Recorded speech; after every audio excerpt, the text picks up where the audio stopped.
Következő kérdés röviden egy percben, milyen témákról szoktunk beszélgetni a Trács Partin? A Trács Partinak az a célja, hogy olyan mindennapi élethelyzetekben segítsen téged, mivel most nyár van, ezért, közeledik a nyár, ezért a nyárhoz kapcsolódó témákat, nyaraláshoz kapcsolódó témákat fogok hozni az első időszakban. Tehát tegyük fel, lefoglalsz egy szállást a booking.com-on, ahhoz nem kell idegen nyelvtudás, viszont hogyha elmész, akkor minél több nyelven tudod megértetni magad, annál jobb.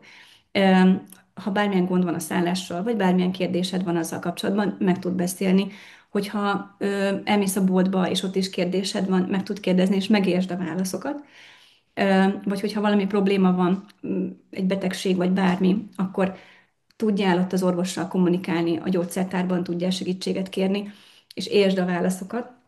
Illetve, hogyha eltévedsz, útbaigazítást szeretnél kérni, akkor az is gördülékenyen menjen. Ez a célja a nyári tracspartiknak, azon kívül pedig nyilván folyamatosan fel fogom mérni, hogy mire van igény, és azokat fogom majd hozni nektek, akár telefonálással kapcsolatban, akár bármi, amire igény van, a lista az folyamatosan bővül, és ehhez te is hozzá tudsz járulni, hogy azok a témák legyenek rajta, amik téged érdekelnek, úgyhogy ha van javaslatod, akkor bátran fordulj hozzám bizalommal, nézd meg az időpontokat a videó alatti linken, hogy melyik a számodra megfelelő, és gyere, kóstolj bele a tracspartikba. Várlak szeretettel!